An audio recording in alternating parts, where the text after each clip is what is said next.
Aujourd'hui, vous avez décidé de faire vos courses. Cherchez pas, c'est comme ça. Vous faites vos emplettes au supermarché, et au moment de payer, vous vous rendez compte que les caisses sont pas extrêmement bien conçues. Et en fait, la situation est la suivante. Vous arrivez aux caisses, il y en a deux, et elles sont déjà occupées. Il y a une troisième personne qui attend, et c'est pas extrêmement clair. Est-ce qu'il y a une file par caisse? Est-ce qu'il y a qu'une seule file globale? Et cette personne, peut-être qu'elle fait la queue pour une des files, peut-être qu'elle est un peu au milieu, c'est pas évident. Ma question, c'est qu'est-ce que vous faites? Est-ce que vous choisissez d'attendre derrière la personne qui attend, en considérant qu'il n'y a qu'une file, ou est-ce que vous prenez la caisse qui est la plus disponible pour passer plus vite? Maintenant, mettons pour l'expérience que vous ayez fait le choix numéro 1, vous attendez derrière la personne. Vous vous êtes même un petit peu centré, de manière à faire comprendre aux autres que, oui, il n'y a qu'une file, et vous attendez que ça se libère. Une troisième personne arrive, et elle fait votre choix numéro 2. Elle va directement à la caisse la plus disponible. Qu'est-ce qui se passe pour vous? Deuxième expérience. Vous êtes au travail, vous venez d'avoir une discussion très compliquée en réunion avec un collègue. La réunion c'est fini, et maintenant il va falloir rédiger un compte-rendu. Lui et vous, peut-être, allez être un peu en compétition à celui qui rédigera son compte-rendu en premier et l'enverra. Est-ce que vous mettez votre boss en copie? Est-ce que lui va le faire? Quel est le meilleur choix? Qu'est-ce que vous faites? Troisième exemple, vous venez de créer une société de paysagisme ou de BTP. Vous avez créé votre entreprise, vous avez de l'expérience dans le domaine, et vous savez que les gens passent une partie de leur chiffre d'affaires au black. Il y en a qui passent tout le chiffre d'affaires au black, 100%, il y en a qui n'en font pas du tout, par contre, qui sont très réglo avec les cotisations. Mais en moyenne, dans le secteur, il y a entre 30 et 50% du chiffre d'affaires qui passe au black. Qu'est-ce que vous faites? Vous venez de créer la boîte, vous venez de créer l'entreprise, vous devez remplir vos premières cotisations, faire vos premiers choix avec vos clients. Quelle partie de votre chiffre d'affaires mettez-vous au black? Dernier exemple, et cette fois-ci, vous êtes au gouvernement. Vous êtes ministre de quelque chose, ministre de la Justice, tiens. Il vient d'avoir un fait divers horrible. Quelqu'un a été massacré dans des conditions vraiment pas sympas. Et vous avez le choix de passer une loi très spécifique, vraiment une loi qui ne servira qu'à gérer ce cas-là, qui n'arrive jamais, je trouve là, c'est un fait divers, tout le monde en parle, ou vous avez le choix de ne pas mettre une loi spécifique. Qu'est-ce que vous faites? Toutes ces situations, de la plus basique, personnelle, décider de gruger la queue ou pas, à la plus globale, passer une loi inutile ou pas, ont pour point commun de mettre leurs interlocuteurs en face d'un choix. Ils peuvent soit prendre une position qui les avantage personnellement, tout de suite, pas payer mes cotisations, c'est un avantage tout de suite, mais qui a le défaut que si tout le monde prend la même décision, si personne ne paye ses cotisations par exemple, alors le système ne fonctionne plus. Et ce type de décision, ça porte un nom, ça s'appelle le dilemme du prisonnier, et ce qui m'intéresse aujourd'hui, c'est non seulement le dilemme, mais surtout ses solutions. C'est parti.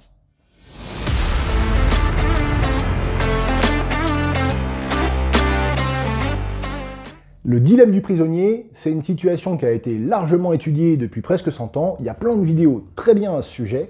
Néanmoins, on a besoin des apports théoriques pour pouvoir travailler sur les solutions. Et puis pour les deux au fond, dont vous peut-être qui ne savent pas de quoi on parle, c'est essentiel de le comprendre. Je vous l'explique donc dans sa version la plus pure. Et l'histoire est la suivante. Imaginez deux braqueurs arrêtés par la police. La police les a arrêtés, mais elle n'a pas vraiment les éléments pour pouvoir les condamner à coup sûr. Et dans cette situation théorique, la police, comme les prisonniers, sont bien conscients des faits suivants. Si les deux prisonniers se taisent, s'ils ne disent rien, il n'y aura pas suffisamment d'éléments pour les condamner lourdement et ils prendront chacun 1 an de prison.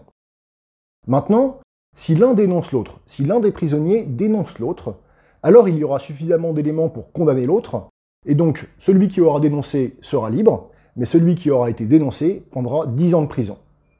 Et enfin, si les deux prisonniers se dénoncent l'un l'autre, il y aura un doute raisonnable suffisant pour pouvoir les condamner, et les deux prendront 7 ans de prison chacun.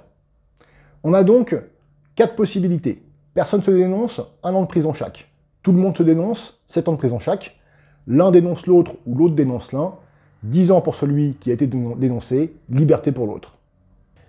Dans cette situation du dilemme du prisonnier, il y a évidemment 2 points qui sont particulièrement intéressants. Il y a le point 1.1, où les joueurs ne se dénoncent pas, qui est a priori, pas besoin d'avoir fait un bac plus 12 en études criminelles, pour constater que du point de vue des prisonniers, c'est la meilleure solution possible. Chacun fait 1 an et on sort. Et il y a un autre point intéressant, c'est le point 7.7. C'est le point où les deux prisonniers se dénoncent, et en fin de compte, c'est la pire solution possible pour les deux joueurs, puisqu'en cumulé, ils auront pris 14 ans, alors que dans les autres cas, ils prennent 10 ans ou 2 ans. Maintenant, ce qui est intéressant dans le dilemme du prisonnier, c'est que dans quasiment tous les cas, les joueurs font le pire choix possible. Dans quasiment tous les cas, on se retrouve en pratique dans la solution 7-7. Chacun des joueurs se dénonce, et les deux prennent 7 ans de prison.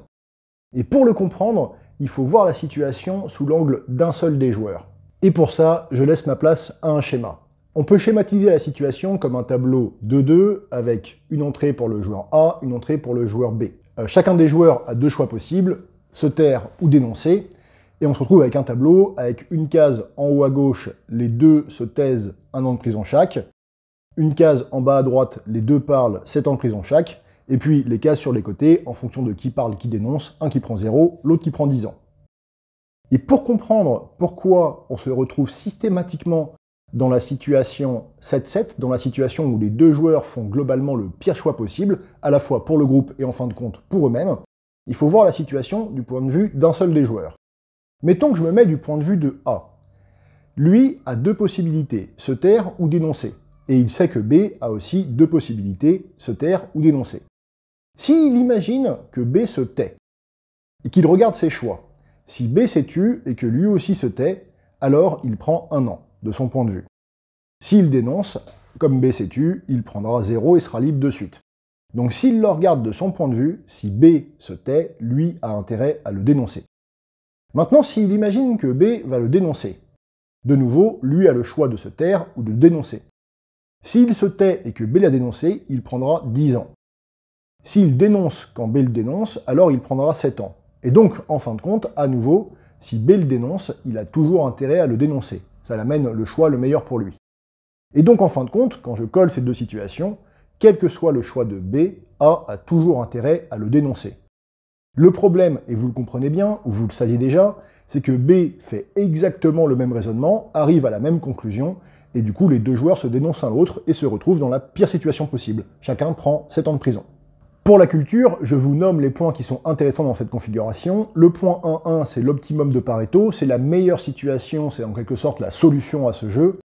Et le point 7.7, la pire solution, l'endroit où on va arriver en pratique, ça s'appelle l'équilibre de Nash. Parce que chacun des joueurs, s'il regarde cette situation, va dénoncer l'autre, on arrivera à la pire situation possible, mais compte tenu du raisonnement logique effectué par chacun des joueurs, il n'aura pas de regret à avoir, même si la situation est toute pourrie. Et cette situation du dilemme du prisonnier se transfère parfaitement dans la vie réelle. Je reprends mon exemple d'entreprise qui doit décider quelle part de son chiffre d'affaires elle met au black. Tout au black, rien du tout, ou une part intermédiaire. C'est pas seulement une question de gain immédiat pour elle, c'est pas seulement une question de tiens, j'ai envie de faire plus d'argent donc je vais mettre plus au black. Il peut y avoir des considérations plus subtiles, plus difficiles. Si je mets rien au black, alors dans ce cas, mon tarif va être plus élevé parce qu'il va falloir que je cotise, donc je serai plus cher. Donc je suis plus cher que mes concurrents. Donc peut-être que je vais perdre des contrats, perdre de l'argent et en fin de compte, être obligé de fermer mon entreprise. Et évidemment, si tout le monde fait ce raisonnement, du coup moi je mets, mettons, 25% au black, celui d'à côté qui veut être un peu moins cher et survivre tout bêtement va mettre 30%, puis je mettrai 35, 50, 80, 100, à la fin tout est au black et on n'a plus de sécu. Et même mon ministre, qui est en face de son fait divers horrible et qui décide de passer ou pas une loi spécifiquement contre ça, est en face du même choix. En fait, il a le choix entre passer une loi maintenant, ce qui satisfera sans doute l'opinion populaire, et en plus aura l'avantage de le couvrir si jamais, manque de peau, le même fait divers se reproduit 6 mois plus tard. Ça peut lui sauver sa carrière, mettons. Il a le choix entre ça, et d'un autre côté, ne pas passer la loi, ne pas surcharger le système de loi français qui est déjà bien blindé, et conserver un système dans lequel on peut naviguer. Il y a un choix qui l'avantage sur le court terme, qui peut-être même, entre guillemets, le sauve, et il y a un choix qui est meilleur pour tous, mais qui le met en danger. Et la solution à ça n'est pas évidente.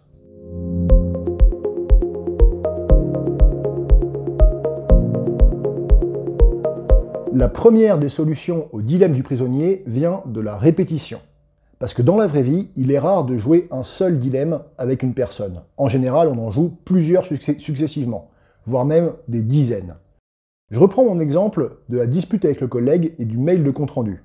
C'est bien un dilemme du prisonnier parce que j'ai deux choix, et lui aussi va les avoir ensuite. Soit je garde la conversation avec lui, c'est le choix cool, j'essaie de me mettre d'accord avec lui.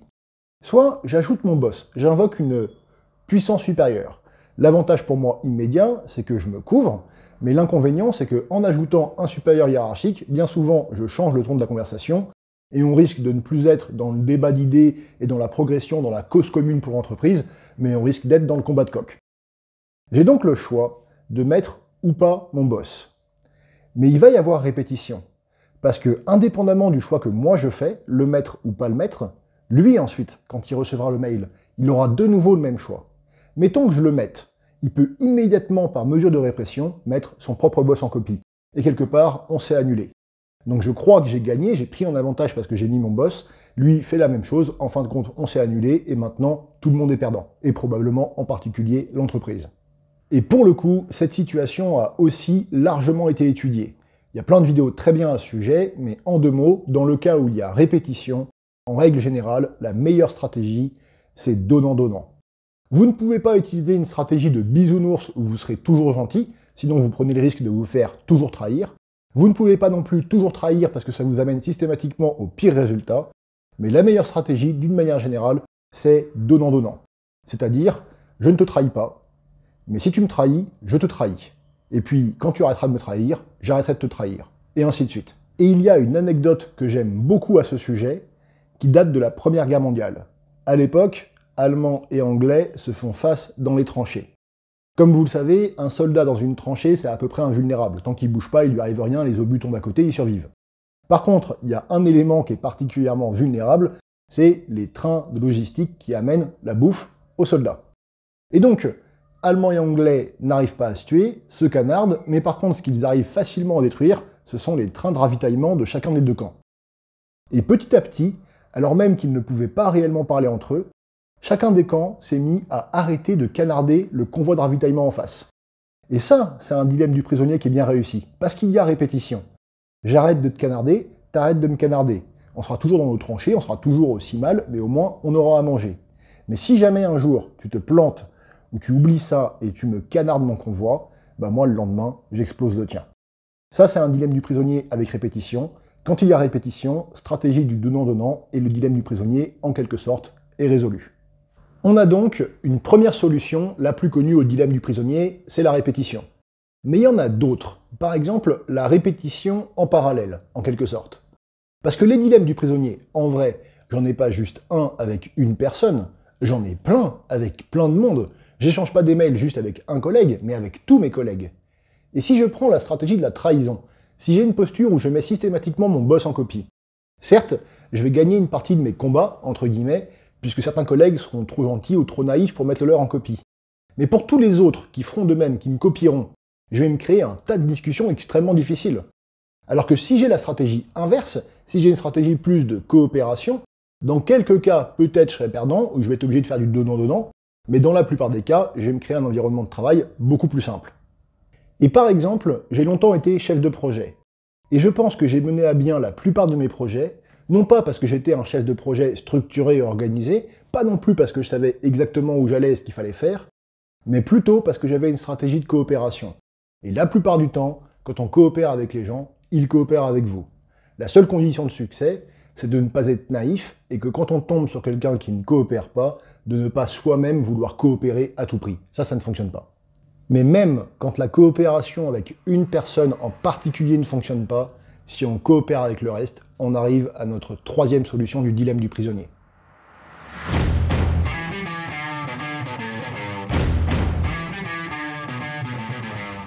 Il y a des cas où on voit que la répétition ne nous aide pas, parce qu'il y a une décision unique one-shot à prendre et qu'on a un problème de coopération avec une personne sur cette décision. Et on peut croire aussi que la répétition en parallèle, l'ensemble des bonnes relations qu'on entretient, ne nous aidera pas non plus, puisque même si ça se passe bien à côté, le problème est sur ce cas en particulier. Eh bien c'est faux. Parce que la troisième solution au dilemme du prisonnier, et en fin de compte la plus puissante de toutes, elle est sociale, et pas autre chose. La solution ultime au dilemme du prisonnier est une solution sociale.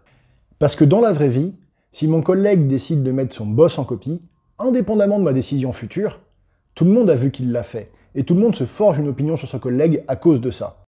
Et de la même manière, si quelqu'un décide de passer une décision en force vis-à-vis de moi, et que mon tissu social est suffisamment fort, il est possible 1. Qu'ils ne prennent pas cette décision, tout simplement parce que la pression sociale est trop forte. 2. Que même si elle est prise, on puisse revenir dessus. Et si on plonge dans le comportement des gens et qu'on regarde leur dilemme du prisonnier, c'est-à-dire toutes les fois où ils ont le choix entre faire quelque chose de pas très bien, mais qui leur donne un petit avantage, et que si tout le monde fait pareil, alors la société entière a un problème, par exemple ne pas ranger son caddie ou prendre une place handicapée sur un parking, on constate que certaines personnes ne feront pas les choses parce qu'elles ne sont pas justes, parce que ça ne correspond pas à l'idée qu'ils se font d'eux-mêmes ou des valeurs qu'ils portent, et d'autres ne les feront pas parce que socialement le coût est trop élevé. Parce que socialement, prendre une place handicapée et sortir sur ses deux jambes de sa voiture, c'est très difficile à supporter. Et si on se regarde nous-mêmes, il y a de fortes chances qu'on soit entre les deux, mais vraiment entre les deux, pas parfaitement justes, pas parfaitement sociaux. Et c'est ça qui nous permet de résoudre de manière favorable la majorité de nos dilemmes du prisonnier.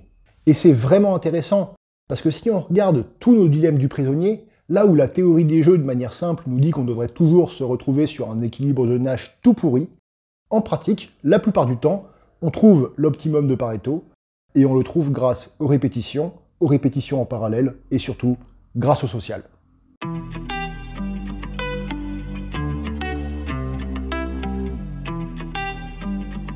En conclusion, qu'est-ce qu'on fait avec notre dilemme du prisonnier? Eh bien déjà, un point important, c'est de s'assurer qu'on est bien dans un dilemme du prisonnier. Il y a plein de cas où une situation peut évoluer, où un des partenaires peut changer sa position, sans que ça impacte la vôtre. Et dans ce cas, c'est juste pas un dilemme du prisonnier. Maintenant, quand vous êtes dedans, quand vous savez que vous ou que l'autre peut prendre une décision qui l'avantage, mais qui fera perdre la communauté, la première solution, c'est la répétition. Est-ce que vous êtes capable de faire jouer ce dilemme du prisonnier plusieurs fois, de manière à ce qu'il puisse y avoir en fin de compte des représailles? La deuxième solution, c'est la répétition en parallèle. Quel environnement êtes-vous capable de construire de manière à ce que même si certains dilemmes sont perdants, la plupart soient gagnants? La troisième solution, et la plus importante, c'est la solution sociale. Mais cette solution sociale, elle a deux défauts. Le premier de ces défauts, ou en tout cas de ses limites, c'est que le social en tant que tel ne porte pas de valeur, c'est ni bien ni mal. Il peut être utilisé pour favoriser ou empêcher une décision, mais il peut être utilisé complètement à l'inverse. On peut utiliser du social, de la pression sociale, pour empêcher une société, une entreprise ou des comportements d'évoluer dans le bon sens, ou pour les faire évoluer dans un sens pas terrible. Et donc le social, ce n'est qu'un outil. Vous ne pouvez pas en tant que tel vous reposer dessus pour qu'il prenne la bonne décision. Le deuxième élément et la deuxième difficulté avec le social, c'est qu'il y a plein de cas où il est difficile de tenir socialement responsable une partie des gens. Par exemple, dans le cadre d'un gouvernement ou d'une direction ou même d'un manager, on peut se demander à quel point lui se sent tenu par le social, à quel point il rend des comptes au social. Et s'il n'en rend aucun ou si le lien est trop faible, alors le social n'a aucun effet sur lui. Et vous ne pouvez plus utiliser ce levier. Il ne vous reste plus que le levier de la répétition, par exemple, et dans le cadre d'un gouvernement, c'est une élection tous les 5 ans, c'est beaucoup trop léger pour que ça fonctionne. Mais l'avantage que vous avez maintenant, c'est que vous savez que ce mécanisme existe, vous l'avez repris en conscience en tout cas, et donc vous pouvez le faire jouer plus. Et une première manière de le faire, c'est de vous abonner, de commenter, de mettre un like, bref, de faire du social sur cette vidéo. Ciao!